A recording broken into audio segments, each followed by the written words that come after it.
MLC teacher ಗೆದ್ದ ಮೇಲೆ ಸೋತ ಇಲ್ಲ. ನಾನು JDS ಕ್ಯಾಂಡಿಡೇಟ್ ಇರಲ್ಲ. ಒಂದ್ಸಲಿ ಗೆದ್ರೆ ಎಷ್ಟು ಸಲ ಸೋತವ್ರು ಕೇಳಿ ಸರ್. ನ್ಯಾಯವಾದಿಗಳು ಒಂದ್ಸಲಿ ಅವ್ನ ಗೆದ್ರೆ 3 ಸಲ ಸೋಲಿಸ್ತಾರೆ ಅಂತ ಏನರ್ಥ? ಬಹಳ ಒಳ್ಳೆಯವನು ಅಂತನಾ? ಸೋಲನ್ನೇ ಅರ್ಹತೆ ಮಾಡ್ಕೊಂಡಂತ ವ್ಯಕ್ತಿ ಯಾರ ಇದ್ರೆ ಈ ನಮ್ಮ JDS ಕ್ಯಾಂಡಿಡೇಟ್. ಅವ್ರ ಕೊಡುಗೆ ಏನು ಸರ್ಕಾರ ಇದಕ್ಕೆ? ಶಿಕ್ಷಣ ಕ್ಷೇತ್ರ ಒಂದು ಟೀಚರ್ ಸಹಾಯ ಮಾಡಿದಾರ, ಒಂದು ಸಂಸ್ಥೆಗೆ ಸಹಾಯ ಮಾಡೋರ, ಒಂದು ಸ್ಟೂಡೆಂಟ್ ಸಹಾಯ ಮಾಡೋರ, ಏನೋ ನಾವು ಮಾಡಿದ್ರೆ ಹೇಳಕ್ಕಲ್ಲಿ ಸರ್. ಏನು ಕೊಡುಗೆ ಇದೆ ಸರ್? ನಮ್ಗೆ ಹಿನ್ನಡೆನಾ ಸರ್? ನಮ್ಮ ಹಿಂದೆ ನೋಡಿ ಸರ್ ಹೆಂಗಿದೆ, ಬರೇ ಟೀಚರ್ಸು, ಬರೇ ಮ್ಯಾನೇಜ್ಮೆಂಟ್ಸು, ಅಂದ್ರೆ ಸ್ಕೂಲ್ ನಡೆಸೋಂಥವ್ರು ನಮ್ಮ ಹಿಂದೆ ಅವ್ರು ಸರ್, ನಮ್ಮ ಹಿಂದೆ ಇದ್ದಾರೆ ಸರ್. ಆನೇಕಲ್ ತಾಲೂಕಿನ ರಾಮಕೃಷ್ಣಪುರ ಗೇಟ್ ಬಳಿ ಇರುವ YKR ಕಲ್ಯಾಣ ಮಂಟಪದ ಆವರಣದಲ್ಲಿ ಆಯೋಜಿಸಿದ್ದ ಸಭೆಯಲ್ಲಿ ಬೆಂಗಳೂರು ಶಿಕ್ಷಕರ ಕ್ಷೇತ್ರದ ಕಾಂಗ್ರೆಸ್ ಬೆಂಬಲಿತ ಅಭ್ಯರ್ಥಿ ಪುಟ್ಟಣ್ಣರವರು ಸಾರ್ವಜನಿಕವಾಗಿ ಮತಯಾಚನೆ ಮಾಡಿದರು. ಇನ್ನು ಈ ವೇಳೆ ಬೆಂಗಳೂರು ಶಿಕ್ಷಕರ ಕ್ಷೇತ್ರದ ಕಾಂಗ್ರೆಸ್ ಬೆಂಬಲಿತ ಅಭ್ಯರ್ಥಿ ಪುಟ್ಟಣ್ಣರವರು ಮಾತನಾಡಿ, ಕಳೆದ 20 ವರ್ಷಗಳಿಂದ ಶಿಕ್ಷಕರ ಸಮಸ್ಯೆಯನ್ನು ಖುದ್ದು ಆಲಿಸಿ ಸಮಸ್ಯೆಯನ್ನು ಬಗೆಹರಿಸಿದ್ದೇನೆ. ಜೊತೆಗೆ ಶಿಕ್ಷಣ ಸಂಸ್ಥೆಗಳ ಅಭಿವೃದ್ಧಿಗೆ ತನ್ನ ಕೈಲಾದ ಮಟ್ಟಿಗೆ ಇಂದಿಗೂ ಸಹ ನಿರಂತರವಾಗಿ ಸೇವೆಯನ್ನು ಮಾಡುತ್ತಿದ್ದೇನೆ ಹೊರತು ₹1 ಲಂಚ ಪಡೆದು ಕೆಲಸ ಮಾಡಿಕೊಟ್ಟಿಲ್ಲ ನಾನು. ಆದರೆ JDS ಹಾಗೂ BJP ಬೆಂಬಲಿತ ಅಭ್ಯರ್ಥಿಯಾದ AP ರಂಗನಾಥ್ ರವರ ಶಿಕ್ಷಕರ ಕ್ಷೇತ್ರಕ್ಕೆ ಅವರ ಕೊಡುಗೆ ಏನು ಎಂಬುದನ್ನು ಅವರು ತಿಳಿಸಲಿ ಎಂದರು. ಫೆಬ್ರವರಿ 16ರಂದು ನಡೆಯಲಿರುವ ಬೆಂಗಳೂರು ಶಿಕ್ಷಕರ ಕ್ಷೇತ್ರದ ಚುನಾವಣೆಯಲ್ಲಿ ಈ ಬಾರಿಯೂ ಸಹ ಶಿಕ್ಷಕರು ನನ್ನ ಕೈ ಬಲಪಡಿಸುತ್ತಾರೆ, ಇದರಲ್ಲಿ ಯಾವುದೇ ಅನುಮಾನ ಬೇಡ ಎಂದು ಹೇಳಿದರು. ಇನ್ನು ಸಭೆಯಲ್ಲಿ ಆನೇಕಲ್ ಕ್ಷೇತ್ರದ ಶಾಸಕ ಬಿ ಶಿವಣ್ಣ, ಕಾಂಗ್ರೆಸ್ ಮುಖಂಡರಾದ ರಾಮೋಜಿಗೌಡ, ಕ್ಯಾಂಪ್ಸ್ ಆನೇಕಲ್ ತಾಲೂಕು ಅಧ್ಯಕ್ಷ ಡಿ ಮುನಿರಾಜು, ಅಂಸ ಸಂಘಟನೆಯ ಅಧ್ಯಕ್ಷ ರವಿಕುಮಾರ್ ಮತ್ತು ಪದಾಧಿಕಾರಿಗಳು, ಕಾಂಗ್ರೆಸ್ ಮುಖಂಡರು, ಶಿಕ್ಷಕರು ಭಾಗವಹಿಸಿದ್ದರು.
ಯಾಕಂತಂದರೆ ನಿಮಗೆಲ್ಲ ಗೊತ್ತು ನಾನು ಯಾವ ರೀತಿ ಕೆಲಸವನ್ನು ಮಾಡ್ತೀನಿ.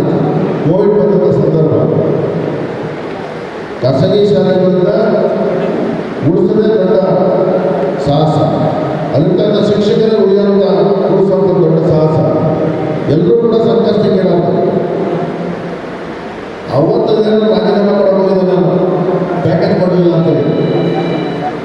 ಅವತ್ತಿನ ಯಡಿಯೂರಪ್ಪ ಕೈಗೆ ಒಂದು 20 ಸಾವಿರ ಹೋದರೂ ಕೂಡ ಪ್ಯಾಕೇಜ್ ಮಾಡಲಿಲ್ಲ ಖಾಸಗಿ ಶಾಲಾ ಟೀಚರ್ಗಳಿಗೆ. ನಾನು ರಾಜೀನಾಮೆ ಮುಗಿಸಿದ್ದು ಇದ್ದರು, ಒಂದು 5 ಜನ ಕರ್ಕೊಂಡು ನಮ್ಮ ಕ್ಯಾಂಪ್ಸ್ ಅವ್ರನ್ನ. ನನಗೆ ಪ್ಯಾಕೇಜ್ ಕೊಡಲಿಲ್ಲ ಅಂದರೆ ಯಾವುದೇ ಕಾರಣಕ್ಕೂ ಕೂಡ ನಾನು ಇರೋದಿಲ್ಲ, ನಮ್ಮ ಶಾಸಕ ಮುಂದುವರಿದಿಲ್ಲ ಅಂತೇಳಿ ರಾಜೀನಾಮೆ ಕೊಡ್ತಾರೆ. ಅವತ್ತು 105 ಕೋಟಿ ಹಣನ ಬಿಡುಗಡೆ ಮಾಡ್ತಾರೆ ಖಾಸಗಿ ಶಾಲೆಗಳಿಗೆ. 5,000 ರೂಪಾಯಿ ನನ್ನ ಫುಡ್ ಕಿಟ್ ಕೊಡೋಕ್ಕೆ ನಮ್ಮ ಮಂತ್ರಿಗಳು ಅವರ ಬೇಗ ಕೊಡ್ತಿಲ್ಲ, ಒಬ್ಬರು ಫುಡ್ ಕಿಟ್ ಕೊಡ್ತಿಲ್ಲ. ಆದರೆ ಅವತ್ತು ನಾನು ಸುಮಾರು ನನ್ನ ಕ್ಷೇತ್ರ ವ್ಯಾಪ್ತಿಯಲ್ಲಿ 6,000 ಫುಡ್ ಕಿಟ್ಗಳನ್ನು ಯಾರ್ಯಾರಿಗೆ ನೀಡಿದೆ ಅವರು ಕೊಡಿಯನ್ನು ಘೋಷಿಸಿ ನನಗೆ ಒಬ್ಬರು ಕೂಡ ಒಂದು ವಿಡಿಯೋ ಮಾಡಿ ಫೋಟೋ ಹೊಡೆದಿದೆ. ಯಾಕೆಂದರೆ ಇದು ಶಿಕ್ಷಕರ ಮರ್ಯಾದೆ ಬರುತ್ತೆ, ಸ್ವಾಭಿಮಾನ ಬರುತ್ತೆ. ಒಂದು ಫುಡ್ ಕಿಟ್ನ ಕೊಟ್ಬಿಟ್ಟು ಅಂತ ಫೋಟೋ ಮಾಡ್ಕೊಂಡು ಅದನ್ನು ಬೇರೆ ರೀತಿಯಲ್ಲಿ ನಾವು ಅದನ್ನು ಉಪಯೋಗ ಮಾಡೋಣ. ಅದಕ್ಕಿಂತ ಕೆಟ್ಟ ಕೆಲಸ ಮನುಷ್ಯರಲ್ಲಿ ಯಾವುದೂ ಇಲ್ಲ, ಅದು ಯಾವುದೂ ಕೂಡ ಮಾಡಬೇಡಿ ಅಂತ ಹೇಳಿದೆ. ಅದಾದ ನಂತರ ಭಾಳಷ್ಟು ಯಾವ ರೀತಿ ಎಲ್ಲ ಬರ್ತದೆ. 6-7 ಭಾಷಾ ಮಾಧ್ಯಮದ ಶ್ರಮದ ಸಂದರ್ಭದಲ್ಲಿ ಕನ್ನಡ ಮೀಡಿಯಂ ಇಂಗ್ಲೀಷ್ ಕಲಿಸ್ತವ್ರೆ ಅಂತೇಳಿ ಇಡೀ ರಾಜ್ಯದ ಎಲ್ಲ ಶಾಲೆಗಳ ರೆಕಾರ್ಡ್ಸೇ ವಿಡಿಯೋ ಮಾಡಿ ಸಾವಿರಾರು ಸಂಸ್ಥೆಗಳು ಆರಾಟ ಮಾಡಿಕೊಂಡು ಸುಮಾರು 70-80 ಟೀಚರ್ಸ್ಗಳು ಕೆಲಸ ಮಾಡಿಕೊಂಡು ಲಕ್ಷಾಂತರ ವಿದ್ಯಾರ್ಥಿಗಳು ಬೀದಿಗೆ ಬಂದರು. ಅವತ್ತಿನ ಕೂಡ ನಾನು ನಿಮ್ಮಗಳ ಪರವಾಗಿ ಬೀದಿಗೆ ಹೋರಾಟ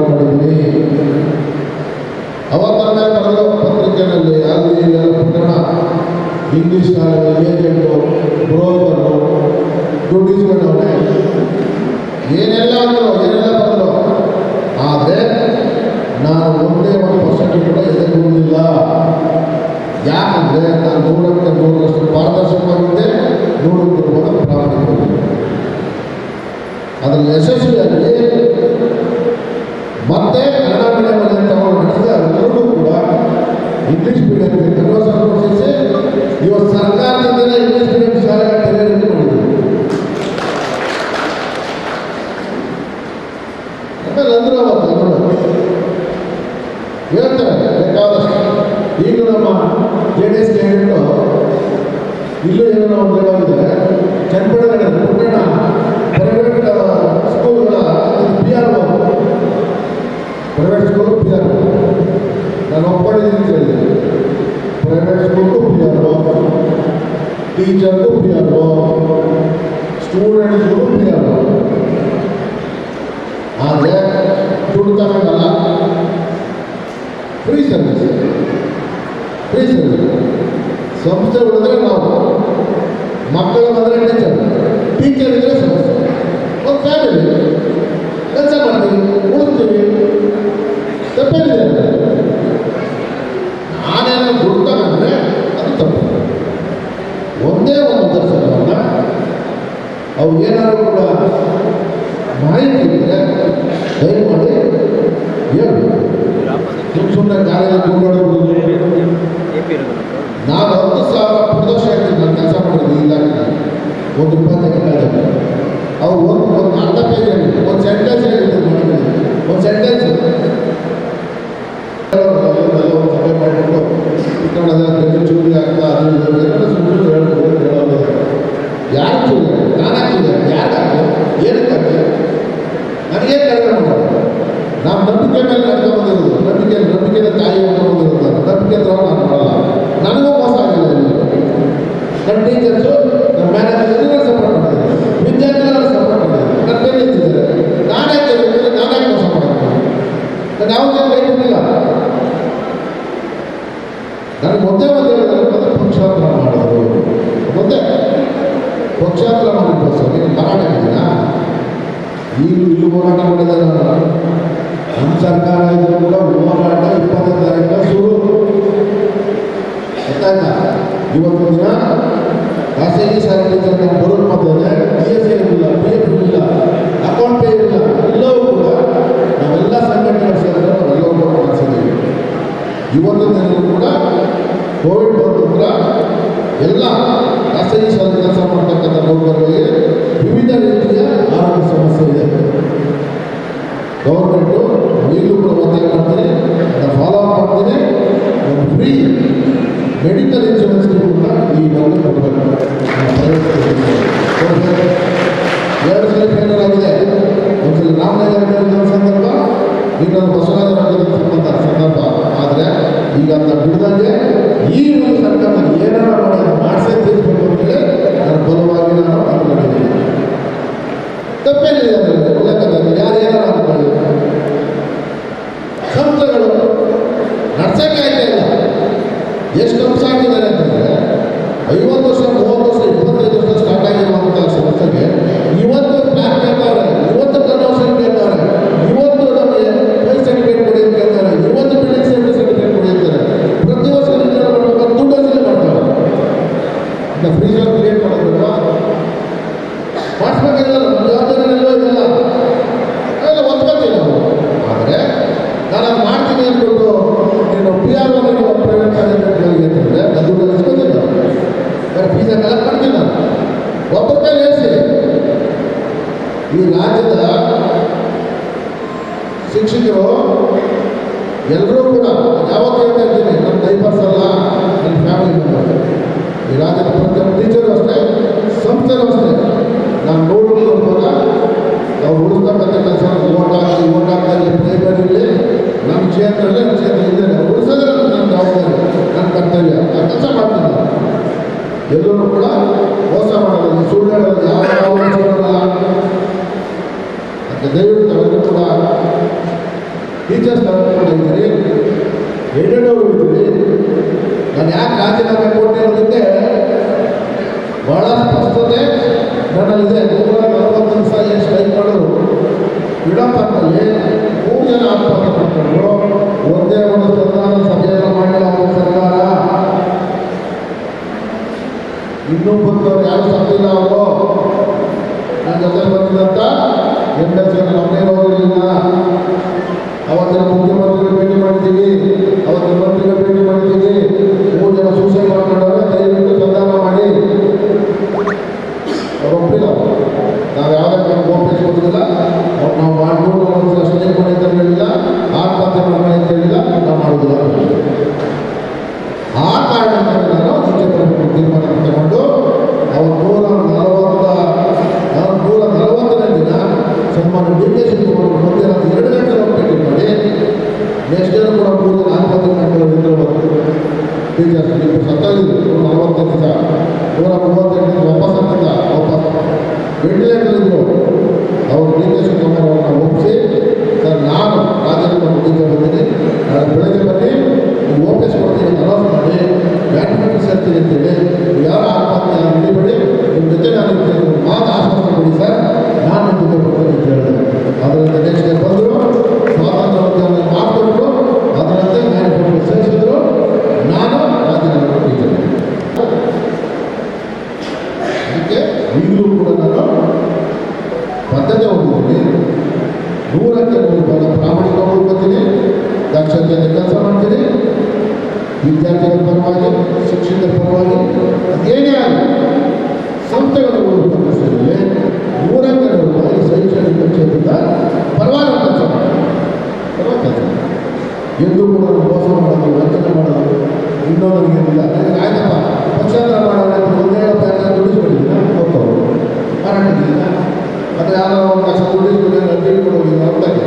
ನಾನು ಏನು ಹೋಗಿದ್ರು ಕೂಡ ಟೀಚರ್ ಪರ ಹೋಗಿದ್ದೀನಿ, ಸ್ವಂತ ಪರ ಹೋಗಿದ್ದೀನಿ, ವಿದ್ಯಾರ್ಥಿಗಳ ಪರ ಇದ್ಬಿಟ್ಟು ಏನಿಲ್ಲ, ಯಾರು ಏನು ಹೇಳೋಕ್ಕಾಗಲ್ಲ.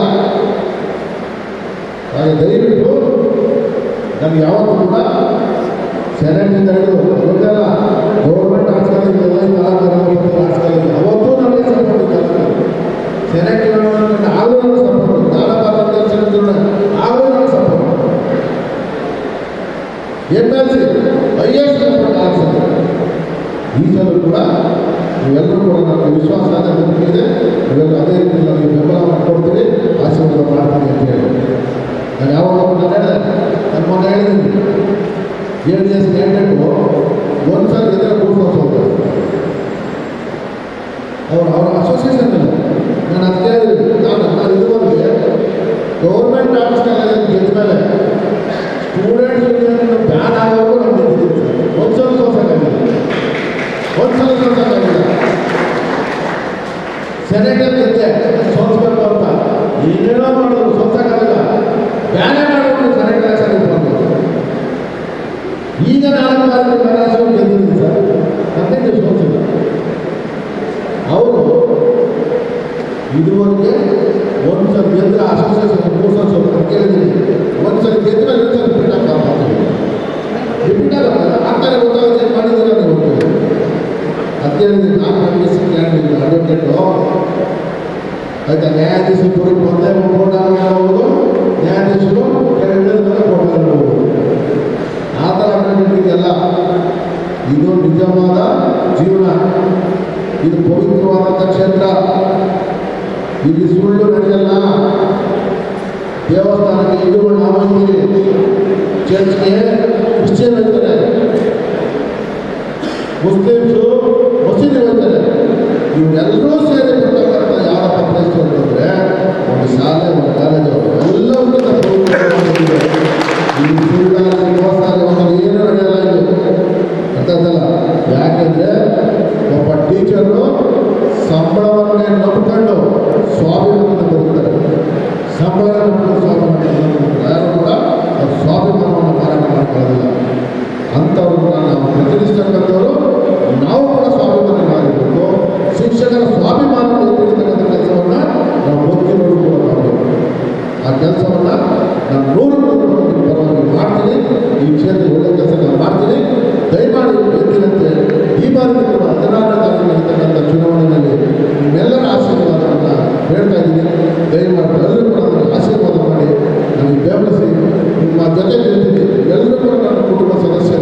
ಕಷ್ಟದಲ್ಲಿ ನೆನೆಸ್ಕೊಳ್ಳಿ, 100 ಭಾಗ ಕೆಲಸ ಮಾಡಿ, 100 ಭಾಗ. ನೀವು ಯಾಕಂದ್ರೆ ಟೆಸ್ಟ್ ಮಾಡಬೇಕು, ಎಕ್ಸ್ಪೆರಿಮೆಂಟ್ ಮಾಡಿ. ಒಂದು ಸಂಸ್ಥೆ ಇರ್ಬೋದು, ಒಂದು ಟೀಚರ್ ಇರ್ಬೋದು, ಒಂದು ಸ್ಟೂಡೆಂಟ್ ಇರ್ಬೋದು. ನನಗೆ ಆಗುವಂಥ ಯಾವುದೇ ಕೆಲಸ ನಿರ್ಭಯವಾಗಿ ಯಾವುದೇ ಸರ್ಕಾರ ಇಲ್ಲ ಮಾತಾಡೋದ ಕೆಲಸ ಮಾಡ್ತೀನಿ. ದಯಮಾಡಿ ಅವರನ್ನು ಆಶೀರ್ವಾದ ಮಾಡಬೇಕು ಅಂತ ಮನವಿಯನ್ನು ಮಾಡಿಕೊಂಡು ಇವತ್ತಿನ ದಿನ ಶನಿವಾರ ಅದು 36 MLA ಕ್ಷೇತ್ರ ಸೇರುತ್ತೆ. 40 ಕಡೆ ಪ್ರೋಗ್ರಾಮ್ ಇವತ್ತು 40 ಕಡೆ ಪ್ರೋಗ್ರಾಮ್ ಇದೇ ಫಸ್ಟ್ ಪ್ರೋಗ್ರಾಮ್. ದಯವಿಟ್ಟು ಯಾರಂತೆಲ್ಲ ಭಾವಿಸ್ಬೇಡಿ.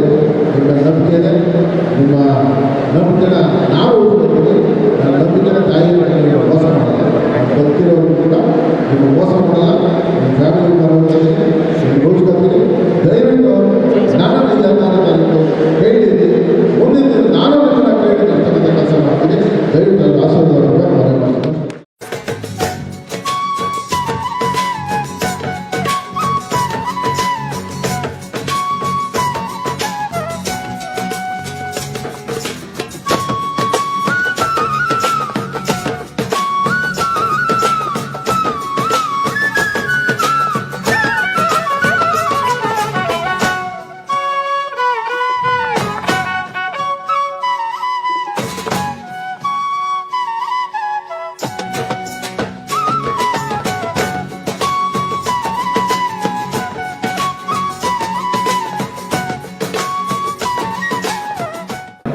ಆನೇಕಲ್ ತಾಲೂಕಿನ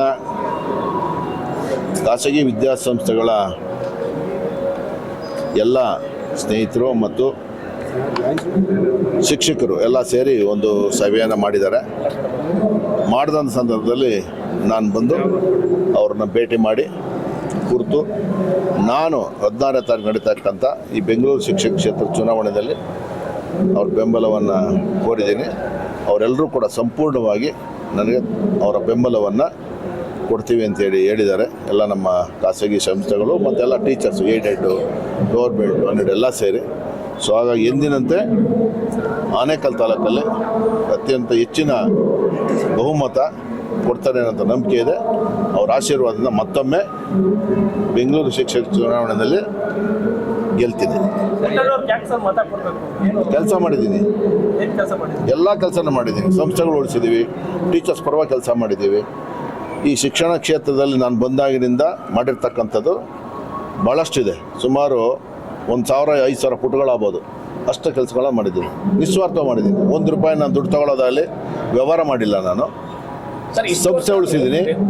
ಬೆಂಗಳೂರು ಶಿಕ್ಷಕರಿಗಿರುವಂತ ಒಂದು ವ್ಯವಸ್ಥೆಗಳು ಈ ಭಾಗದ ಗ್ರಾಮೀಣ ಭಾಗಕ್ಕೆ ಶಿಕ್ಷಕರಿಗೆ ಆ ಸೌಲಭ್ಯಗಳು ಇನ್ನೂ ಕೂಡ ಕೊಡಿಸೋದಕ್ಕೆ ಯಾವ ಸರ್ಕಾರಗಳು ನೋಡಿ ಸರ್, ನಾನು ಬಂದಾಗ 106 ಕೋಟಿ ವ್ಯವಹಾರ ನಡೀತಾ ಇತ್ತು ವರ್ಗಾವಣೆಯಲ್ಲಿ. 106 ಕೋಟಿ ನಿಮಗೆ ಗೊತ್ತು, 106 ಕೋಟಿ ವರ್ಗಾವಣೆಯಲ್ಲಿ ನಾನು ಬಂದ ಮೇಲೆ ಕೌನ್ಸಿಲಿಂಗ್ ಮಾಡಿದ್ದು, ತಂದಿದ್ದು, ಫೈಟ್ ಮಾಡಿ ಕೌನ್ಸಿಲಿಂಗ್ ತಂದಿದ್ದೀನಿ ಸರ್. ಒಂದೊಂದು ನ್ಯೂನತೆಗಳಿದೆ, ನಿಮಗೆಲ್ಲ ಗೊತ್ತು ಹೆಂಗಿದೆ ಅಂತೇಳಿ. ನಾನು ಬಂದ ಮೇಲೆ ಇವನ್ನೆಲ್ಲವೂ ಕೂಡ ಸರಿಪಡಿಸ್ತಕ್ಕಂಥದ್ದು. ಈಗ ಕನ್ನಡ ಮೀಡಿಯಂ ತಗೊಂಡು ಇಂಗ್ಲೀಷ್ ಮೀಡಿಯಂ ನಡೆಸ್ತವ್ರೆ ಅಂತೇಳಿ ಡೈಲಿ ಗಲಾಪ್ರಾಣ ಮಾಡ್ತಾಯಿದ್ರು. ದಿನನಿತ್ಯ ಭ್ರಷ್ಟಾಚಾರ ನಡೀತಾ ಇತ್ತು. ಅದು ತಪ್ಸೋಕ್ಕೋಸ್ಕರ ನನ್ನ ಮೇಲೆ ಏನೇ ಆಪಾದನೆ ಬಂದರೂ ಕೂಡ ಅದನ್ನು ತಡೆದು ಪ್ರಾಮಾಣಿಕವಾಗಿ ಅವರೆಲ್ಲರೂ ಕೂಡ ಇವತ್ತು ಇಂಗ್ಲೀಷ್ ಮೀಡಿಯಮ್ಮಲ್ಲಿ ನಿರ್ಭಯ ಮಾಡುವಂಥ ಅವಕಾಶವನ್ನು ಕಲ್ಪಿಸಿದ್ದೀವಿ. ಅದರ ಇನ್ನೂ ಒಂದು ಹೆಜ್ಜೆ ಮುಂದೆ ಹೋಗಿ ಸರ್ಕಾರನೇ ಇಂಗ್ಲೀಷ್ ಮೀಡಿಯಂ ತೆರೆಯೋದ ರೀತಿ ಮಾಡಿದ್ದೀವಿ. ನಾವು ಫೈಟ್ ಮಾಡಿದ್ದು. ನನ್ನ ಇಂಗ್ಲೀಷ್ ಶಾಲೆ ಏಜೆಂಟು ಅಂದರು, ಬ್ರೋಕರು ಅಂದರು, ದುಡ್ಡು ತಗೊಳೋನೆ ಅಂತಂದರು, ಏನಂದರೂ ಕೂಡ ನಾವು ತಡ್ಕೊಂಡು ಮಾಡಿದ್ದೀವಿ ಸರ್. ಎಲ್ಲೂ ಕೂಡ ನಮ್ಮ ಬಗ್ಗೆ 100ಕ್ಕೆ 100 ಭಾಗ ಅತ್ಯಂತ ಪ್ರಾಮಾಣಿಕವಾಗಿ ಏಡೆಡ್ ಇರಲಿ, ಗೌರ್ಮೆಂಟ್ ಇರಲಿ, ಅನ್ಎಡೆಡ್ ಇರಲಿ, ಎಲ್ಲರಿಗೂ ಕೂಡ ನಮ್ಮಿಂದ ಏನೇನು ಸಾಧ್ಯತೆಗಳಿದೆ ಸರ್ಕಾರವನ್ನು ವಿರೋಧ ಕಟ್ಕೊಂಡು, ಮಂತ್ರಿಗಳ ವಿರೋಧ ಕಟ್ಕೊಂಡು, ಅಧಿಕಾರಿ ವಿರೋಧ ಕಟ್ಕೊಂಡು, ಕೊನೆಗೆ ಮುಖ್ಯಮಂತ್ರಿ ಕಚೇರಿಗೂ ಕೂಡ ಬೀಗ ಹಾಕಿ ನಮ್ಮ ಶಿಕ್ಷಣ ಕ್ಷೇತ್ರ ಸಮಸ್ಯೆಗಳು ಬಗೆಹರಿಸ್ತಕ್ಕಂಥ ನಿಟ್ಟಲ್ಲಿ ಅತ್ಯಂತ ಪ್ರಾಮಾಣಿಕವಾದಂಥ ಪ್ರಯತ್ನಗಳು, ಚಳುವಳಿಗಳು ಮಾಡಿದ್ದೀನಿ. ಸರ್, ಈಗ ನಾನು ನೆನ್ನೆ ಹೇಳಿದ್ದೀನಿ. ಈಗ ವಿಜೇಂದ್ರ ಅವ್ರ ಬಗ್ಗೆ ಕಂಪ್ಲೇಂಟ್ ಕೊಟ್ಟಾರಲ್ಲ ಸರ್, ಒಂದೊಂದು ಕ್ಯಾಂಡಿಡೇಟ್ 80 ಲಕ್ಷ ದುಡ್ಡು ವಸೂಲಿ ಮಾಡ್ಕೊಂಡವ್ರೆ, ಅವ್ರ ಮೇಲೆ ಎನ್ಕ್ವೈರಿ ಮಾಡಿ ಅವ್ರು ಒಳಗೆ ಹಾಕ್ಬೇಕು ಅಂತೇಳಿ ಇದೇ ರಂಗನಾಥ್ ಅವರು ಹೇಳಿದಾರಲ್ಲ ಸರ್, JDS ಕ್ಯಾಂಡಿಡೇಟು. ಅದಕ್ಕೇನು ಹೇಳ್ತಾರೆ ಹೇಳಕ್ಕೆ ಹೇಳಿ ಸರ್? ಅದು ಬಿಟ್ಬಿಡ್ತಾರಾ? ಅದ್ರ ಜೊತೆಲೇ ಹೇಳ್ಕೊಂಡು ಹೋಯ್ತಾರ? ಏನು ಹೇಳ್ಬೇಕಲ್ಲ, ಮಾಡ್ಲಿ ಸರ್. ನನ್ನ ಮೇಲೆ ಏನೋ ನಮ್ಮ ಅಶ್ವಥ್ ನಾರಾಯಣ ಅವ್ರ ಮೇಲೂ ಹೇಳೋರೆ. ಅಶ್ವಥ್ ನಾರಾಯಣ ಮೇಲೂ ಕಂಪ್ಲೇಂಟನ್ನು ಕೊಟ್ಟಿದ್ದಾರೆ ಇವರು. ಬಿಜೆಪಿ ಆದ್ರೆ ಇವತ್ತು ಪುಟ್ಟಣ್ಣವರು ಪಕ್ಷಕ್ಕೆ ದ್ರೋಹ ಮಾಡಿ ಹೊರಟಿದ್ದಾರೆ ಅಂತ ಹೇಳಿ ಸರ್, ಅದು ನಾನು ಮುಂದಿನ ದಿನದಲ್ಲಿ ಹೇಳ್ತೀನಿ. ಯಾರ್ಯಾರು ಏನೇನು ಪಡ್ಕೊಂಡ್ರು ನಮ್ಮಿಂದ ಅಂತೇಳಿ ಹೇಳ್ತೀನಿ ನಾನು ಟೈಮ್ ಬಂದಾಗ. ಅವರಿಂದ ನಾನೇನು ತಗೊಂಡಿಲ್ಲ, ಯಾರಿಂದ ನಾನೇನು ತಗೊಂಡಿಲ್ಲ. ಶಿಕ್ಷಕರಿಂದ ತಗೊಂಡಿದ್ದೆ ನಾನು. ಶಿಕ್ಷಣ ಕ್ಷೇತ್ರ ತಗೊಂಡಿದ್ದೀನಿ, ಸಂಸ್ಥೆಗಳನ್ನು ಸಪೋರ್ಟ್ ಮಾಡಿದ್ದಾರೆ, ವಿದ್ಯಾರ್ಥಿಗಳನ್ನು ಸಪೋರ್ಟ್ ಮಾಡಿದ್ದಾರೆ. ಅರ್ಥ ಆಯ್ತಲ್ಲ ಸರ್? ಒಬ್ರು ಹೇಳೋದಲ್ಲ. ಪ್ರಚಾರ ಮಾಡ್ತಾರಲ್ಲ. ಸರಿ ಸರ್, ನೋಡಿ, ಅಶ್ವಥ್ ನಾರಾಯಣ ಅವ್ರ ವಿರುದ್ಧವಾಗಿ ಕಂಪ್ಲೇಂಟ್ ಕೊಟ್ಟಿದ್ದಾರೆ ಅಲ್ವಾ ಸರ್? ಎಸ್ ಟಿ ಸೋಮಶೇಖರ್ ವಿರುದ್ಧವಾಗಿ ಕಂಪ್ಲೇಂಟ್ ಕೊಟ್ಟಿದ್ದಾರೆ, ವಿಜಯೇಂದ್ರ ವಿರುದ್ಧವಾಗಿ ಕಂಪ್ಲೇಂಟ್ ಕೊಟ್ಟಿದ್ದಾರೆ. ನಾನು ರೆಕಾರ್ಡು ಅವ್ರು ಎನ್ಕ್ವೈರಿ ಮಾಡಿ ಇಷ್ಟು ದುಡ್ಡು ಹೊಡೆದಿದ್ದಾರೆ, ಒಂದೊಂದು ಕ್ಯಾಂಡಿಡೇಟ್ ಹತ್ರ ಇಷ್ಟು ದುಡ್ಡು ತೊಗೊಂಡವ್ರೆ ಅಂತಾರೆ. ಅವ್ರು ನೇರ ಅವರೇ ಕಂಪ್ಲೇಂಟ್ ಕೊಟ್ಟಿರೋದು, ನಾನಲ್ಲ ಸರ್. ಅವ್ರು ಮಾತಾಡೋದ್ರಲ್ಲಿ ತೋರಿಸ್ತಾರೆ ನಿಮಗೆ, ನೋಡಿ ಬೇಕಾದ್ರೆ ಹಾಕಿದ್ರೆ ಹಾಕ್ತೀನಿ. ಅಂದ್ರೆ ಇವತ್ತು ಮಲ್ಲೇಶ್ವರಂ ಕಾರ್ಯಕ್ರಮದಲ್ಲಿ ಇಬ್ರು ಭಾಗವಹಿಸಿದ್ರು ಸರ್. ಅಶ್ವಥ್ ಸರಿ ಸರ್, ಈಗ ನಾನು ಯಾಕಿದ್ದೀರಲ್ಲಿ ಈಗ ಇಲ್ಲೇ ಆಗ್ತೀನಿ ನೋಡಿ ನಿಮಗೆ. ಇವೆಲ್ಲವೂ ಕೂಡ ನೋಡಿ ಎಷ್ಟು ಸೋಮಶೇಖರ್ ಅವ್ರದ್ದು. ಈಗ ಸೋಮಶೇಖರ್ ಅವರು ಆಗ್ರಾ ಪಂಚಾಯತಿ ಏನು ಒಂದು ವಿಡಿಯೋ ಇದೆ ಅಂತೇಳಿ ನಿಮ್ಗೆ ಯಾರು ಕಳಿಸ್ತೀನಿ ನೋಡ್ಕೊಳ್ಳಿ, ಜಾಸ್ತಿ ಇದೆ ಇದು, ಆಯ್ತಾ? ಸುಮ್ಮನೆ ನಿಮ್ಗೆ ತೋರಿಸ್ತೀನಿ. ಇದಾದ್ಮೇಲೆ ಇನ್ನೂ ಇದಾವೆ ನೋಡಿ. ಸುಮಾರು 63 ಅಭ್ಯರ್ಥಿಗಳಿಂದ ಹಣ ಪಡೆದಿರೋ ಆರೋಪ ನೋಡಿ. ಸುಮಾರು 63 ಅಭ್ಯರ್ಥಿಗಳಿಂದ ಹಣ ಪಡೆದಿರುವಂತಹ ಆರೋಪ ಈಗ ಕೇಳಿ ಬರ್ತಾ ಇದೆ. ಒಂದೊಂದು ಹುದ್ದೆಗೆ ಕನಿಷ್ಠ 40 ಲಕ್ಷ ಪಡೆದಿರುವಂತಹ ಆರೋಪ ಇದು. ನಾನು ಮಾಡಿರೋದಲ್ಲ ಇದು, ಮಗನ ವಿರುದ್ಧ ಈಗ ಅವರೇ ಮಾಡಿರೋದು ಆರೋಪ. ವಕೀಲರ ನಿಯೋಗ ಈ ಆರೋಪವನ್ನ ಮಾಡಿದೆ, ದೂರನ್ನ ಕೂಡ ಕೊಟ್ಟಿದೆ ಸಿಐಡಿಗೆ. ಸೊ ಅಲ್ಲಿ ನೋಡ್ತಾ ಇದ್ರೆ ಅದರಲ್ಲಿ ಉಲ್ಲೇಖವನ್ನ ಮಾಡಿರೋದು ಮಾಜಿ ಮುಖ್ಯಮಂತ್ರಿಗಳು ಅಂತ ಹೇಳಿ, ಅವರ ಮಗ ಕೂಡ ಇದರಲ್ಲಿ ಇನ್ವಾಲ್ವ್ಮೆಂಟ್ ಇದ್ದಾರೆ ಅಂತ ಹೇಳಿ, ದುಡ್ಡನ್ನ ಪಡೆದಿದ್ದಾರೆ ಒಟ್ಟು 63 ಅಭ್ಯರ್ಥಿಗಳಿಂದ ಅನ್ನುವಂತ ಲೆಕ್ಕವನ್ನ ಈಗ ಅವರು ಹೇಳ್ತಾ ಇದ್ದಾರೆ. ವಕೀಲರ ನಿಯೋಗ ಕೇಳಿ ಸರ್, ಇದೊಂದೇ ಅಲ್ಲ ನೋಡಿ, ಅಮೃತ್ ಪಾಲ್ ಅವರು ಅವರೇ ಮಾತಾಡ್ತಾ ಇರೋದು. ಯಾರಿದ್ದಾರೋ ಮಾಜಿ ಮುಖ್ಯಮಂತ್ರಿಗಳ ಮಗ ಇದ್ದಾರೆ ಅಂತ ಹೇಳ್ತಾ ಇದ್ದಾರೆ ಜನ ಕ್ಯಾಂಡಿಡೇಟ್ಗಳು. ಹುಡುಕ್ಲಿ ಅವರು ಪೊಲೀಸರು ಏನೇನ್ ಮಾಡ್ತಾರೆ. ಮಾಜಿ ಮುಖ್ಯಮಂತ್ರಿಗಳ ಮಗ ಒಬ್ಬರು 63 ಜನಕ್ಕೆ ಅಪಾಯಿಂಟ್ಮೆಂಟ್ ಕೊಡ್ಸಿದ್ದಾರೆ, ಇನ್ನು ಒಂದಷ್ಟು ಜನಕ್ಕೆ ದುಡ್ಡಿಸ್ಕೊಂಡವ್ರಿಗೆ ಕೆಲಸ ಆಗಿಲ್ಲ ಅನ್ನೋ ಒಂದು ವರದಿಯನ್ನ ಕಂಪ್ಲೇಂಟ್ಗೆ ಸರ್, ಬರೀ ಆರೋಪ ಅಲ್ಲ, ಆರೋಪನ ಗಾಳಿ ಗುಂಡು ಹೊಡೆಯೋದು. ಹೇಳ್ತಾರೆ. ನಾನು ಅದನ್ನ ಹೇಳ್ತಲ್ಲ, ಕಂಪ್ಲೇಂಟ್ ರಿಟರ್ನ್ ಕಂಪ್ಲೇಂಟ್ ಕೊಟ್ಟಿದ್ರು ಇವರು. ನೋಟಿಸ್ ಕೊಡ್ತಾರೆ ಪೊಲೀಸ್ ಇಲಾಖೆ. ಅವ್ರ ಕಂಪ್ಲೇಂಟ್ ಕೊಟ್ಟಿದ್ರು. ಅವರು ಏನ್ ಹೇಳ್ತಾರೆ ಸರ್? ಅದಕ್ಕೆ ಏನ್ ಹೇಳ್ತಾರೆ ಅದು ಕೇಳ್ಬೇಕಲ್ಲ ಸರ್. ಅದ್ ಬಿಟ್ಬಿಡ್ತಾರ ಕಂಪ್ಲೇಂಟ್ ಜೊತೆ ಹೇಳ್ಕೊಂಡು ಹೋಯ್ತಾರ? ಹೇಳ್ಬೇಕಲ್ಲ ಸರ್. ನೋಡಿ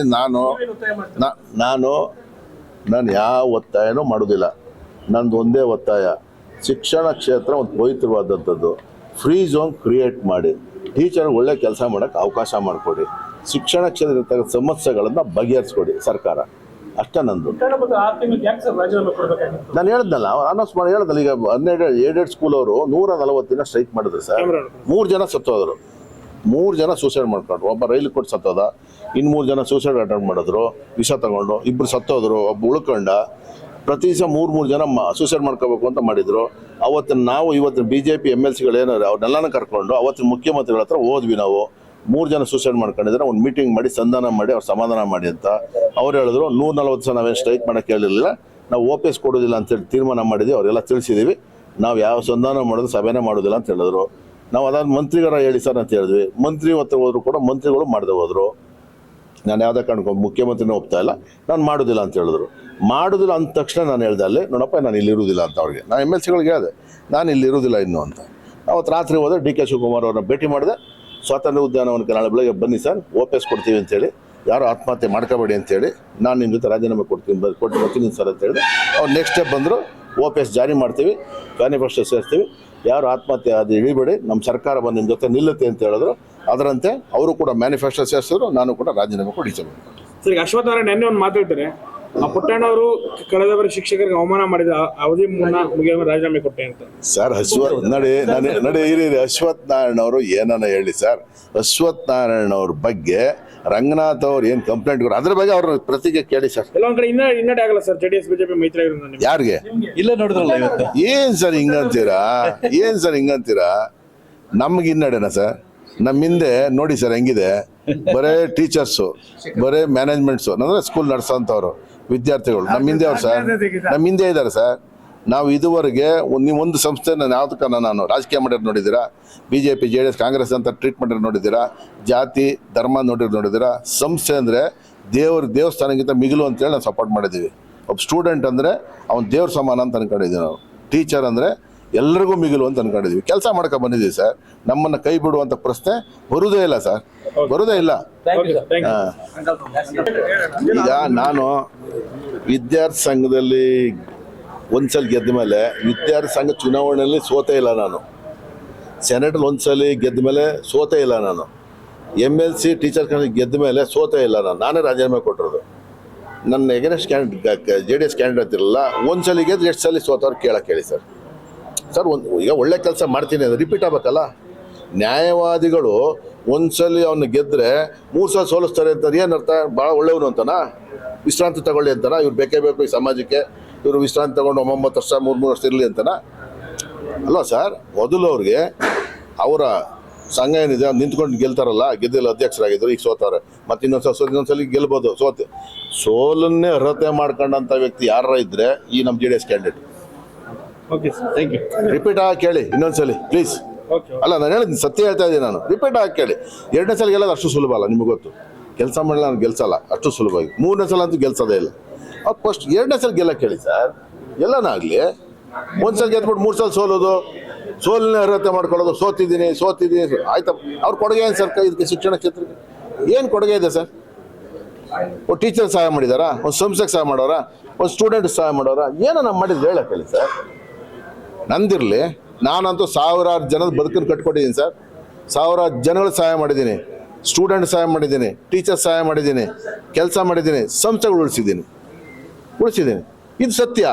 ಯಾರು ತಾವು ಕೂಡ ₹1 ದುಡ್ಡನ್ನು ತೊಗೊಂಡವನಲ್ಲ. ನನಗೆ ಕೊಟ್ಟಿದ್ರೆ ಓಪನ್ ಆಗಿ ಹೇಳ್ತಾರೆ, ನನ್ನ ಚುನಾವಣೆ ಟೈಮಲ್ಲಿ ನನಗೆ ಅವರು ದೇಣಿಗೆನ ಕೊಟ್ಟಿರ್ಬೋದು, ನನ್ನ ಚುನಾವಣೆ ಖರ್ಚು ತಗೊಳ್ಳಿ ಸರ್ ಅಂತೇಳಿ. ಅದು ಬಿಟ್ಟರೆ ನಾನು ಯಾವತ್ತೂ ಕೂಡ ಚುನಾವಣೆ ಟೈಮಲ್ಲೂ ಕೂಡ ನಾನು ಯಾರ ಹತ್ರ ಕೂಡ ₹1 ಕೇಳೋದನ್ನಲ್ಲ. ನಾನು ಕೇಳೋದನ್ನ ಆ ರೀತಿ ಭಾಳ ಪ್ರಾಮಾಣಿಕವಾಗಿ ನಡ್ಕೊಂಡು ಈ ಕ್ಷೇತ್ರ ಕೆಲಸ ಮಾಡ್ಕೊಂಡ್ಬಂದಿದ್ದೀನಿ. ನಿಮ್ಮೆಲ್ಲರ ಆಶೀರ್ವಾದ ಇರಲಿ. Thank you. ನಮ್ಮ ಬೆಂಗಳೂರು ಶಿಕ್ಷಕರ ಕ್ಷೇತ್ರದ ಚುನಾವಣೆ 16ನೇ ತಾರೀಕಿದೆ. ಬೆಳಗ್ಗೆ 8ರಿಂದ ಸಂಜೆ 4 ಗಂಟೆವರೆಗೂ ಕೂಡ ಚುನಾವಣೆ ನಡೀತಾ ಇದೆ. ನಮ್ಮ ಪುಟ್ಟಣ್ಣವರು ಈಗಾಗಲೇ 4 ಬಾರಿ ಈ ಒಂದು ಬೆಂಗಳೂರು ಶಿಕ್ಷಕರ ಕ್ಷೇತ್ರದಿಂದ ಗೆದ್ದಿದ್ದಾರೆ. ಅವರು ನಮ್ಮ ಪಕ್ಷದ ಅಭ್ಯರ್ಥಿಯಾಗಿ ಇವತ್ತು ಸ್ಪರ್ಧೆ ಮಾಡ್ತಾ ಇದ್ದಾರೆ. 16ನೇ ತಾರೀಕು ಚುನಾವಣೆ ಇರೋದ್ರಿಂದ ದಯವಿಟ್ಟು ನಮ್ಮ ಕ್ಷೇತ್ರದಲ್ಲಿರ್ತಕ್ಕಂಥ ಪ್ರತಿಯೊಬ್ಬ ಶಿಕ್ಷಕ ಮತದಾರರು ಅವರನ್ನು ಗೆಲ್ಲಿಸ್ಕೊಡ್ಬೇಕು ಅಂತೇಳಿ ಕಳಕಳಿ ಮನವಿ ಮಾಡ್ತಾನೆ. ಅದ್ರ ಜೊತೆಲಿ ಇನ್ನೊಂದೇನೆಂದರೆ, ನಾವು ಈ ಕ್ಷೇತ್ರದಲ್ಲಿ ಕಾಂಗ್ರೆಸ್ ಪಕ್ಷದ ಶಾಸಕರಾಗಿದ್ದೇವೆ. ಅವರು ಕೂಡ ಕಾಂಗ್ರೆಸ್ ಪಕ್ಷದಿಂದ ಏನು ಸ್ಪರ್ಧೆ ಮಾಡಿದರೆ ಅವರನ್ನು ಕೂಡ ಗೆಲ್ಲಿಸಿದ್ರೆ ಹೆಚ್ಚಿನ ರೀತಿಯಲ್ಲಿ ನಿಮ್ಮ ಒಂದು ಸಮಸ್ಯೆಗಳನ್ನು, ಶಿಕ್ಷಕರ ಸಮಸ್ಯೆಗಳನ್ನು ಬಗೆಹರಿಸುವಂಥದ್ದಕ್ಕೆ ತುಂಬ ಸಹಕಾರಿಯಾಗ್ತದೆ. ಅದರ ಜೊತೆಯಲ್ಲಿ ಸರ್ಕಾರನೂ ಇರೋದ್ರಿಂದ ನಿಮ್ಮ ಒಂದು ಸಮಸ್ಯೆಗಳನ್ನು ಬಗೆಹರಿಸುವಂಥದ್ದು ತುಂಬ ಮುಖ್ಯವಾಗ್ತದೆ. ಆದ್ದರಿಂದ ದಯವಿಟ್ಟು ನಮ್ಮ ಪುಟ್ಟಣ್ಣವರ ಏನು ಕ್ರಮ ಸಂಖ್ಯೆ 1 ಅವರ ಹೆಸರು ಪಕ್ಕದಲ್ಲಿ 1 ಗೆರೆ ಹೇಳೋದ್ರ ಮುಖಾಂತರ ಅವರಿಗೆ ಹೆಚ್ಚಿನ ರೀತಿಯಲ್ಲಿ ಮತವನ್ನು ನೀಡಿ ನಮ್ಮ ಕ್ಷೇತ್ರದಿಂದ ಅವರನ್ನು ಹೆಚ್ಚಿನ ರೀತಿಯಲ್ಲಿ ಮತವನ್ನು ನೀಡಿ ಗೆಲ್ಲಿಸ್ಕೊಡ್ಬೇಕು ಅಂತೇಳಿ ಮನವಿ ಮಾಡ್ತಾರೆ. ಎಲ್ಲೋ ಕಡೆ ಕಳೆದ ಬಾರಿ ಅಂದ್ರೆ ಪುಟ್ಟಣ್ಣ ಸರ್ ಬಿಜೆಪಿ ಸ್ಪರ್ಧೆ, ಅದಕ್ಕೂ ಬಾರಿ JDS ಸ್ಪರ್ಧೆ, ಈ ಬಾರಿ ಕಾಂಗ್ರೆಸ್ ಎಲ್ಲೋ ಕಡೆ ಅಧಿಕಾರ ಆಸೆಯಿಂದ ಅವರು ಪಕ್ಷ ನೋಡ್ರಿ, ಆ ಥರ ಇಲ್ಲ ರೀ. ಅವಕಾಶಗಳು ಸಿಕ್ಕಿದಾಗ ಈಗ JDS ಇಂದ ಸ್ಪರ್ಧೆ ಮಾಡಿದ್ರು, ಮತ್ತೆ BJPಯಿಂದ ಸ್ಪರ್ಧೆ ಮಾಡಿದ್ರು, ಮತ್ತೆ ಕಾಂಗ್ರೆಸ್ನಿಂದ ಸ್ಪರ್ಧೆ ಮಾಡ್ತಾ ಇದ್ದಾರೆ. ಎಲ್ಲೆಲ್ಲಿ ಯಾರ್ಯಾರು ಒಳ್ಳೆ ಮುಖಂಡ ಅಂತೇಳಿ ಅವರಿಗೆ ಟಿಕೆಟ್ ಕೊಡ್ತಾರೆ ಅಲ್ಲಿ ಸ್ಪರ್ಧೆ ಮಾಡ್ತಾರೆ. ಇಲ್ಲೇನು ಪಕ್ಷ ಅದು ಇದು ಬರಲ್ಲ, ಅದಕ್ಕೂ ಇದಕ್ಕೂ ಸಂಬಂಧ ಬರಲ್ಲ. ಇವರು ಒಳ್ಳೆ ಅಭ್ಯರ್ಥಿ ಮತ್ತು ಶಿಕ್ಷಕರ ಪರವಾಗಿ ಹೋರಾಟ ಮಾಡುವಂಥವ್ರು 4 ಬಾರಿ ಗೆಲ್ಲಿಸಿದ್ದಾರೆ ಅಂದರೆ ಸುಮ್ಮನೆ ಗೆಲ್ಲಿಸ್ತಾರಾ? ಅವ್ರು ಕೆಲಸ ಮಾಡಿರೋದಕ್ಕೆ ಗೆಲ್ಲಿಸಿದ್ದಾರೆ. ಮುಂದೆನೂ ಕೂಡ ಅವ್ರನ್ನ ಗೆಲ್ಲಿಸುವಂಥ ಕೆಲಸ ಆಗಬೇಕು ಅಂತೇಳಿ ನಾನು ಕೂಡ ಮನವಿ ಮಾಡ್ತೀನಿ. JDS BJP ಮೈತ್ರಿ ಆಗಿರೋದು ಎಲ್ಲೋ ಕಡೆ ಯಾವ JDS ಮೈತ್ರಿ ಅದೆಲ್ಲ ಬರೋದಿಲ್ಲ. ಅಭ್ಯರ್ಥಿ ನೋಡ್ತಾರೆ, ಒಳ್ಳೆ ಅಭ್ಯರ್ಥಿ ಇದ್ದಾರೆ. ಸರ್ಕಾರಿ ಶಾಲೆಗಳ ಶಿಕ್ಷಕರ ಕೊರತೆ ಇದೆ, ದಯವಿಟ್ಟು ಏನಿದೆ ಟೀಚರ್ಸ್ಗಳಿಲ್ಲ ಶಾಲೆಗಳ. ಹೌದ್ರಿ, ನಾವು ಕೇಳಿ ಈಗ ನಮ್ಮ ಸರ್ಕಾರ ಬಂದ ಮೇಲೆ ಅದ್ರ ಬಗ್ಗೆ ಪ್ರಯತ್ನ ನಡೀತಾ ಇದೆ. ಸುಮಾರು 28,000 ಶಿಕ್ಷಕರನ್ನ ನೇಮಕ ಮಾಡಬೇಕು ಅಂತೇಳಿ ಪ್ರಯತ್ನ ನಡೀತಾ ಇದೆ. ಒಂದೇ ಸಾರಿ ಆಗಲ್ಲ, ಅದು ಹಂತ ಹಂತವಾಗಿ ಮಾಡ್ತಾರೆ. ಮಾಡ್ತಾರೆ. ನಮ್ಮ ಸರ್ಕಾರ ನಮ್ಮ ಸರ್ಕಾರ ಇರೋದು ಜನಗಳಿಗೆ ಸಹಾಯ ಮಾಡೋಕ್ಕೆ. ಅದನ್ನು 100% ನಾವು ಮಾಡ್ತೇವೆ. ಇವತ್ತು ಬೆಂಗಳೂರು ಶಿಕ್ಷಕರ ಕ್ಷೇತ್ರದ ಚುನಾವಣೆಯ ಪ್ರಚಾರಕ್ಕಾಗಿ ಆನೇಕಲ್ ತಾಲೂಕು ಬಂದು ಏನು ಇವತ್ತು ಪ್ರಚಾರದಲ್ಲಿ ಮತಯಾಚನೆ ಮತ್ತು ಅವರ ಆಶೀರ್ವಾದವನ್ನು ಬಯಸಿದ್ದಾರೆ. ತಾವೆಲ್ಲ ನೋಡ್ತಾ ಇದ್ದೀರಾ, 90% ಇರ್ತಕ್ಕಂಥ ಎಲ್ಲ ಮ್ಯಾನೇಜ್ಮೆಂಟ್ ಅವರು ಮತ್ತು ಶಿಕ್ಷಕರು ಇವತ್ತು ಸರ್ಕಾರಿ ಮತ್ತು ಅನುದಾನಿತ ಬರಬಾರ್ದು, ಹಾಗಾಗಿ ಇವತ್ತು ಅವ್ರು ಯಾರು ಕಾಣಿಸ್ಕೊತಾ ಇಲ್ಲ. ಎಲ್ಲ ಖಾಸಗಿ ಶಾಲೆಗಳು ಬಂದಿದ್ದಾರೆ.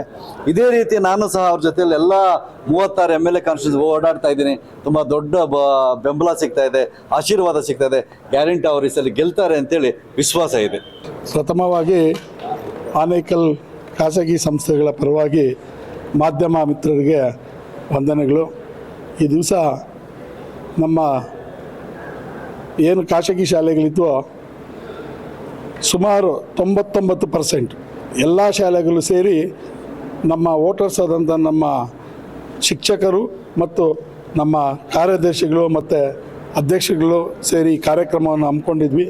ಈ ಕಾರ್ಯಕ್ರಮನ ಘನ ಅಧ್ಯಕ್ಷನ ವಹಿಸಿದಂಥ ನಮ್ಮ ಈ ಕ್ಷೇತ್ರದ ಪ್ರತಿನಿಧಿಸ್ತಕ್ಕಂಥ ಪುಟ್ಟಣ್ಣನವರು ಇದು ಸತತವಾಗಿ 5ನೇ ಬಾರಿ ಅವರಿಗೆ ಸೋಲಿಲ್ಲದ ಸರ್ದಾರ ಅಂತ ಕೇಳಿದ್ದೀರಲ್ವ.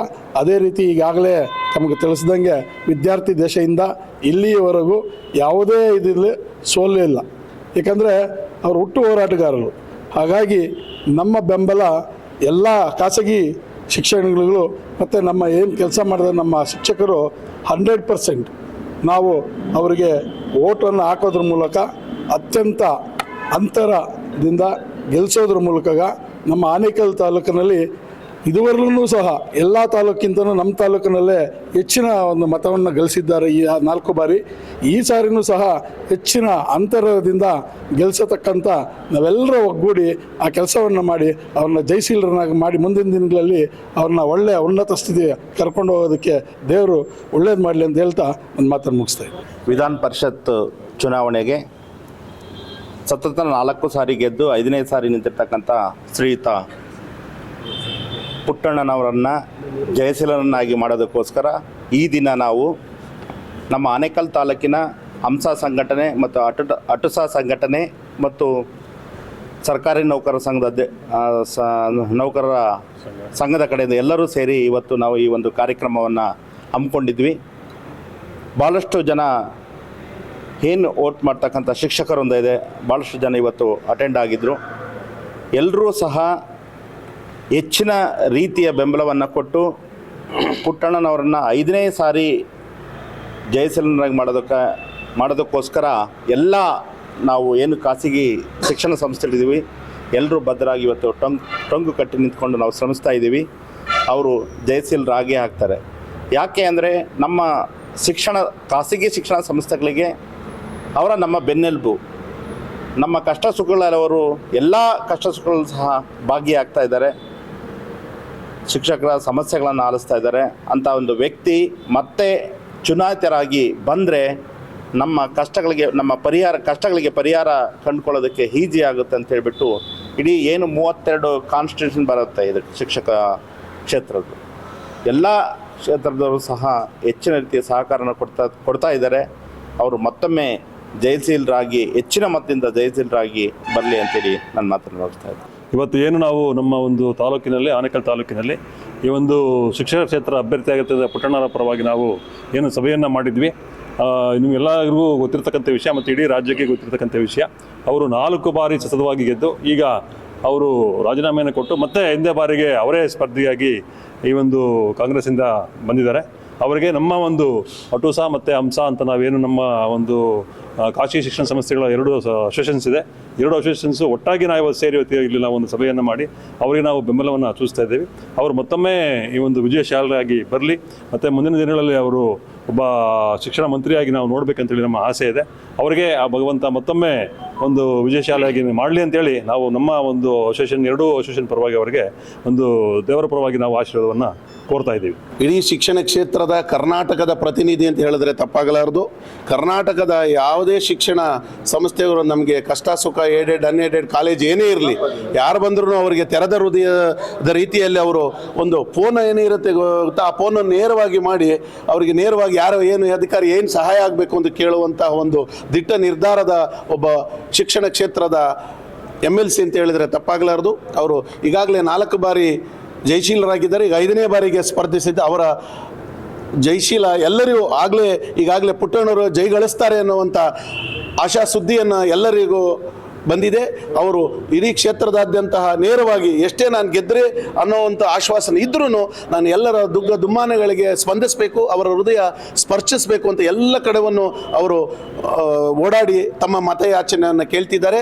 ಅವರು ಜಯಶೀಲರಾಗಿ ಬಂದು ಶಿಕ್ಷಣ ಸಚಿವರಾಗಿ ನಮ್ಮ ಎಲ್ಲ ಶಿಕ್ಷಣ ಕ್ಷೇತ್ರದ ದುಗುಡ ದುಮ್ಮಾನಗಳನ್ನು ನಿವಾರಿಸುವಂಥ ಒಬ್ಬ ಏಕೈಕ ಗಾಡ್ಫಾದರ್ ಅಂತ ಹೇಳಿ ತಪ್ಪಾಗಲಾರದು. ಅವರು ಜಯಶೀಲರಾಗಿ ಬರ್ತಾರೆ ಅಂತ ನಮಗೆಲ್ಲರಿಗೂ ತುಂಬ ಹೃದಯದ ನಮ್ಮ ಮನವಿ ಇದೆ. ಅವರಿಗೆ ನಮಸ್ಕಾರಗಳು. ಸುಮಾರು 30 ವರ್ಷದಿಂದ ಮಾನ್ಯ ಪುಟ್ಟಣ್ಣ ಅವ್ರನ್ನ ನಾವು ನೋಡ್ತಾ ಇದ್ದೀವಿ. ಅವರ ವಲನಗಳನ್ನು ಮತ್ತು ಒಂದು ಕಾಲೇಜ್ ಡೇಸಿಂದ ನಾವು ನೋಡ್ಕೊಂಡು ಬರ್ತಾ ಇದ್ದೀವಿ. ಅವರೊಂದು ರೀತಿಯಲ್ಲಿ ತೆರೆದ ಪುಸ್ತಕ ಇದ್ದಂಗೆ, ಯಾವುದೇ ಅಪೇಕ್ಷೆ ಮಾಡದೆ ನನ್ನ ಸರ್ವೀಸ್ ಏನಿದ್ರೂ ಈ ಶಿಕ್ಷಣ ಕ್ಷೇತ್ರಕ್ಕೆ ಮಾತ್ರ ಮೀಸಲು ಅಂತ ಪಣ ತೊಟ್ಟು ನಮ್ಮಲ್ಲಿ ಬೆಂಬಲ ಕೊಡ್ತಾ ಇದ್ದಾರೆ. ಅವರನ್ನು ಒಂದು ಮೆಜಾರಿಟಿ ಇದರಲ್ಲಿ ಈ 5ನೇ ಟೈಮ್ ಗೆಲ್ಲಿಸೋದು ನಮ್ಮೆಲ್ಲರ ಜವಾಬ್ದಾರಿ ಆಗಿರುತ್ತೆ. ಮತ್ತು ಈ ಒಂದು ಕೋವಿಡ್ ಟೈಮಲ್ಲೂ ಸಹ ನಾಟ್ ಓನ್ಲಿ ಆನೇಕಲ್ ತಾಲೂಕು, ಇಡೀ ರಾಜ್ಯದ ಎಲ್ಲ ಶಿಕ್ಷಕರ ಕಷ್ಟ ಕಾರ್ಪಣ್ಯಗಳನ್ನು ನೋಡಿ ಶಿಕ್ಷಕರಿಗೆ ಯಾವುದಾದ್ರೂ ಒಂದು ರೀತಿಯ ನಾನು ಹೆಲ್ಪ್ ಮಾಡಲೇಬೇಕು ಅಂತೇಳಿ ಪಣ ತೊಟ್ಟು ಎಲ್ಲ ಶಿಕ್ಷಕರಿಗೆ ಅವ್ರ ಕೈಲಾಗಿರುವಂಥ ಒಂದು ಫುಡ್ ಕಿಟ್ ಕೊಟ್ಟಿರ್ತಾರೆ. ಮತ್ತು ಸುಮಾರು ಒಂದು 5,000 ಸಾವಿರ ಈ ಕೋವಿಡ್ ಟೈಮಲ್ಲಿ ಯಾವುದೇ ಸ್ಯಾಲ್ರಿ ಇಲ್ಲದೆ ಇರುವಾಗಲೂ ಸಹ ಸಹಾಯ ಮಾಡಿರ್ತಾರೆ. ಅದೇ ರೀತಿಯಲ್ಲಿ ಅವರು ಯಾವುದೇ ಅಪೇಕ್ಷೆ ಪಡದೆ ಯಾವುದೇ ಪ್ರೈವೇಟ್ ಸಂಸ್ಥೆ ಇರ್ಬೋದು, ಖಾಸಗಿ ಸಂಸ್ಥೆ ಇರ್ಬೋದು, ಮತ್ತು ಏಡೆಡ್ ಇನ್ಸ್ಟಿಟ್ಯೂಷನ್ ಇರ್ಬೋದು, ಸರ್ಕಾರಿ ಶಾಲೆ ಇರ್ಬೋದು, ಯಾವುದೇ ಒಂದು ಡಿಫ್ರೆನ್ಸಿಯೇಷನ್ ಇಲ್ಲದೆ ಎಲ್ರಿಗೂ ಹೆಲ್ಪ್ ಮಾಡಬೇಕು ಅಂತ ಓಪನ್ ಆಗಿ ಇಲ್ಲಿ ಬಂದಿರ್ತಾರೆ. ಇಲ್ಲಿ ಇವತ್ತಿನ ಒಂದು ಬೆಳವಣಿಗೆ ನೋಡಿ ನನಗೆ ತುಂಬ ಸಂತೋಷ ಆಯಿತು. ಇಲ್ಲಿ ಆನೇಕಲ್ ತಾಲೂಕಲ್ಲಿ ಅಟೂಸ ಮತ್ತು ಅಂಸ ಅಂತ 2 ಸಂಘಟನೆಗಳು ಇದೆ. ಒಂದು ಕಾರಣಾಂತರದಿಂದ ಒಂದು ವರ್ಷದಿಂದ ನಾವು ಯಾವುದೇ ಒಂದು ಆಕ್ಟಿವಿಟೀಸನ್ನು ಎರಡೂ ಒಂದು ಸಂಸ್ಥೆಗಳಿಂದ ನಾನು ನೋಡಿರಲ್ಲ. ಇವತ್ತು ಎಲ್ಲ ಬಂದು ಜಾಯಿನ್ ಆಗಿದ್ದಾರೆ. ಎಲ್ಲರ ಒಂದು ಸಹಕಾರ 100% ನಮ್ಮ ಪುಟ್ಟಣ್ಣ ಸಾರ್ಗಿರುತ್ತೆ. ನಾವೆಲ್ಲ ತುಂಬ ಹೃದಯದಿಂದ ಅವ್ರಿಗೆಲ್ಲ ಒಳ್ಳೆಯದಾಗಲಿ ಅಂತೇಳಿ ನಮ್ಮ ಓಟ್ ಹಾಕೋದು ಒಂದೇ ಅಲ್ಲ, ನಮ್ಗೆ ಗೊತ್ತಿರುವಂಥ ಎಲ್ಲ ಕಡೆಯಿಂದ ಎಲ್ಲ ಸೋರ್ಸನ್ನು ಯೂಸ್ ಮಾಡಿ ನಾವು ಅವ್ರನ್ನ ಜಯಶೀಲಾಗಿ ಮಾಡುವುದು ನಮ್ಮೆಲ್ಲರ ಜವಾಬ್ದಾರಿ ಆಗಿರುತ್ತೆ ಅಂತ ನಾನು ಅಂದ್ಕೊಂಡು ನನ್ನ 2 ಮಾತನ್ನು ಮುಗಿಸ್ತಾ ಇದ್ದೀನಿ.